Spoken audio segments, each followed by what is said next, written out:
Kaya ang pinakamagandang suggestion, Sara Diskaya at yung Kofol Diskaya, magturo na po kayo. Ipahayag nyo na po sa Senate, sa Blue Ribbon Committee na iniimbestigahan. Magsabi na po kayo kung sino-sino, karapatan nyo naman yun. Para hindi lang po kayo ang maging sentro ng usapin. Kasi yun ang nababasa ko po mga kapatid. Yun ang nababasa ko doon sa part na yun, yung nangyari sa bahay ng mga Diskaya. Hindi ko sa sinasabi na clear po nababasa ko lang, opinion ko lang po. Parang divert po yun para ma-focus lang ang attention sa mga Diskaya at malihis doon sa mga congressman o sa mga crooks ng bayan. Diba? Yung galit ng mga tao, bagamat hindi natin pinopoint na totoo yung galit, opinion ko lang po, ma-focus lang sa inyo, sa mga Diskaya at mga contractor, pero sa mga congressman lilihis na, iiwas na, para bang katulad sa Baguio. O yung disaster yung bagyong natural, hindi sa Baguio hindi sa Baguio na pinamumunuan ni Mayor Magalong, yung bagyong hagupit ng Baguio. Yung bagyo na nananalantan na malakas ng hangin, di ba? Parang may pagkakataon, di ba, lumilihis yung hangin. Napunta doon o kaya lumiko. Parang ganun. Gusto nilang iliko yung atensyon ng mga tao, yung usapin ng mga tao, o usapin tungkol sa flood control. Gustong iliko ng mga crooks ng bayan sa kanila at i-focus lang doon sa mga contractor, lalong higit niya kay Sara Diskaya.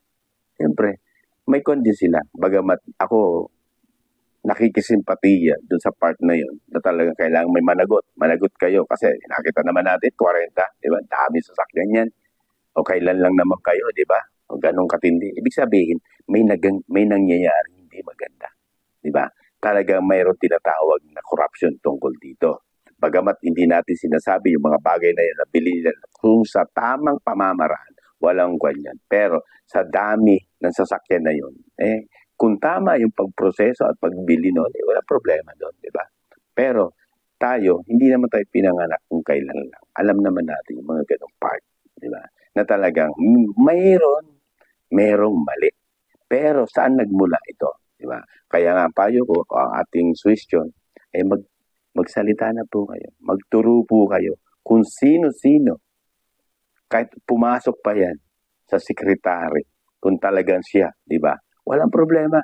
Hanggat umabot sa Pangulo yan. Kasi nakita natin, nung nakaraang eleksyon, ito ata yung kanyang mayor,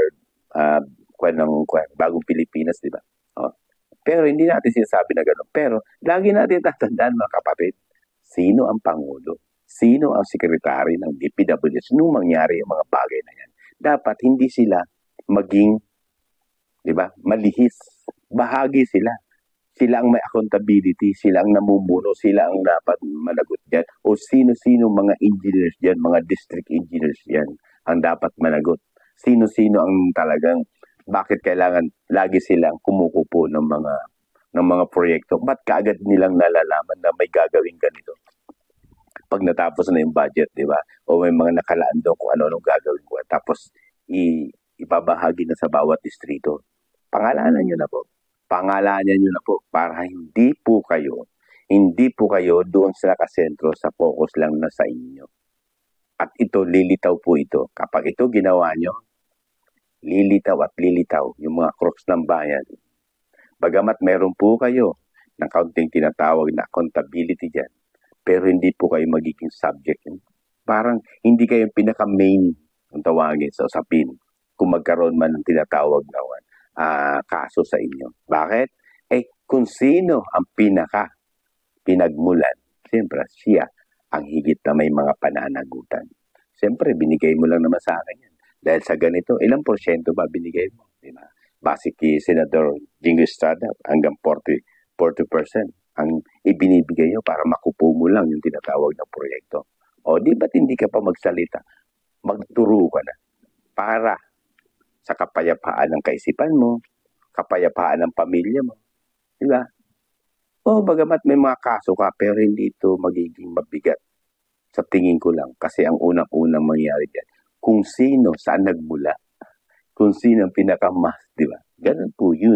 Kaya, yun nga, nabasa ko, nakita ko sa aking pananaw o sa aking opinion lang po, pinupokus na lang po nila sa mga Diskaya family. Bakit? Para yung mga crooks ng bayan malihis sa kanila yung usapin. At doon lang nakapokus sa mga contractor at sa Diskaya family.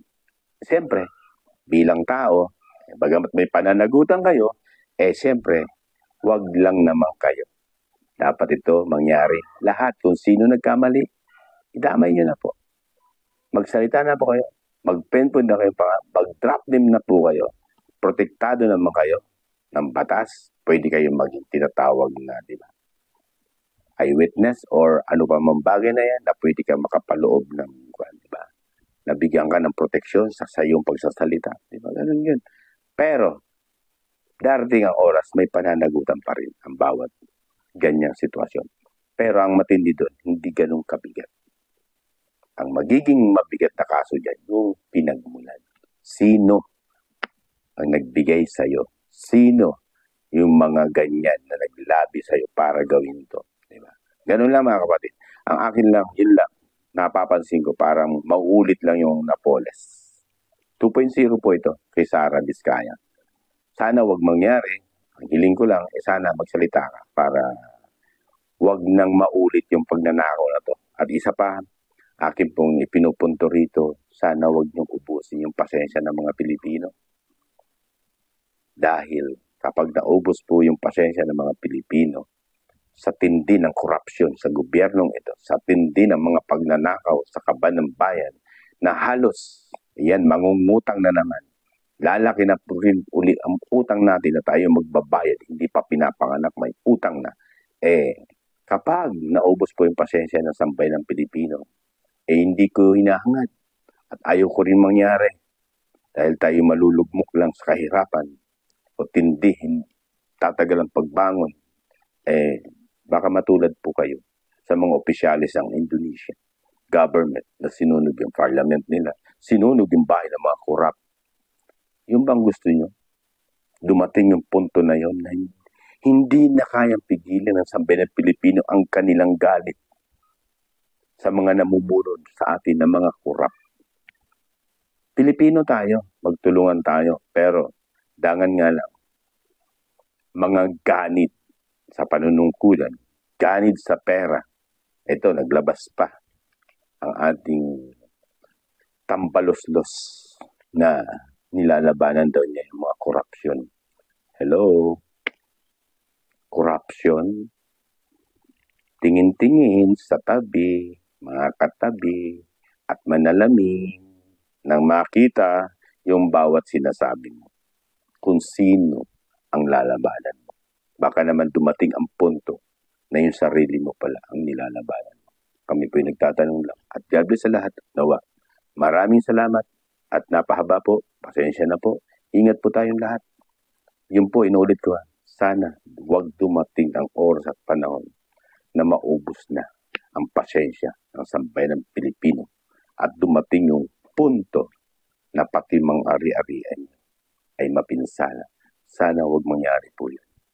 Nakakalungkot yung ganong sistema na walang katiwasayan at katahimikan ng ating bansang Pilipinas. Magmahalan tayo, magtulungan tayo sa mga korap. Sana mag-isip-isip na po kayo.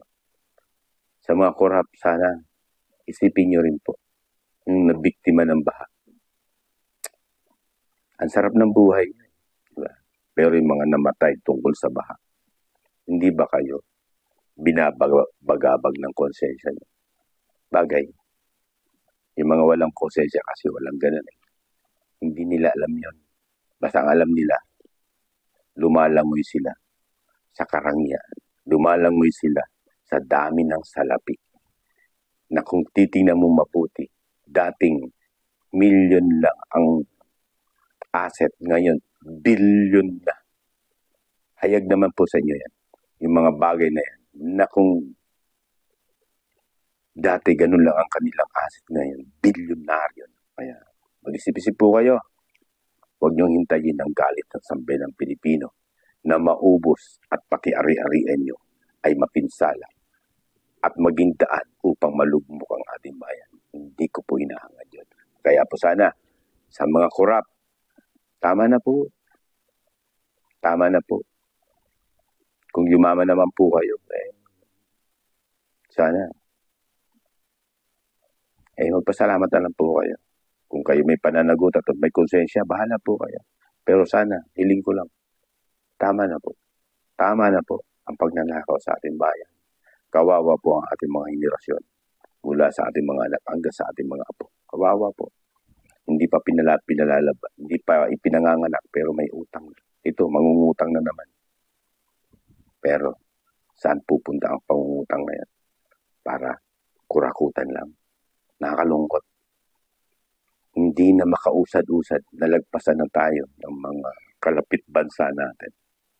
Sana, huwag naman tayo ma-overtika ng Cambodia. Nakakalungkot.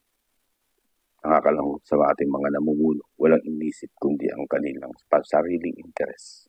Ang kanilang kagustuhan o ganit sa panunungkulan na ayaw nang bumitaw. Ayaw nang tumigil sa kakanakaw sa ating bayan. Mag-isip po kayo. Hindi habang panahon nabubuhay tayo. Darating ang panahon na aabutin mo ang lasap at sakit. Bagamat mayaman ka, pero dadanasin mo pa rin yun. Kaya ang akin lang, tama na po. Tama na po ang pagnanakaw sa ating bayan, sa ating kabambayan. Kung kayo hindi nyo kaya, sa isang parte na yun na talagang naghahangat yung mga kamay nyo, mag-resign na lang po kayo.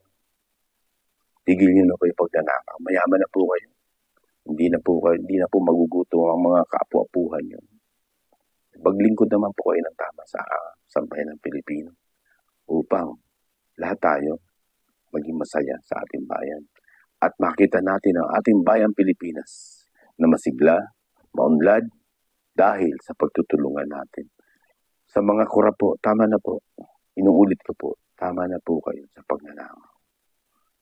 Maglingkod naman po tayo ng tama sa ating bayan. Thank you at God bless. Salamat po at ingat po tayong lagi at nawa matapos na po yung usapin na to. At nawa managot ang dapat managot. Kaya inuulit ko po sa mga contractor, pangalanan nyo na po, magturo na po kayo para matapos na po itong pagnanakaw ng ating kabanang bayan sa mga nanunungkulan na ganit sa kapangyarihan. Thank you at God bless po.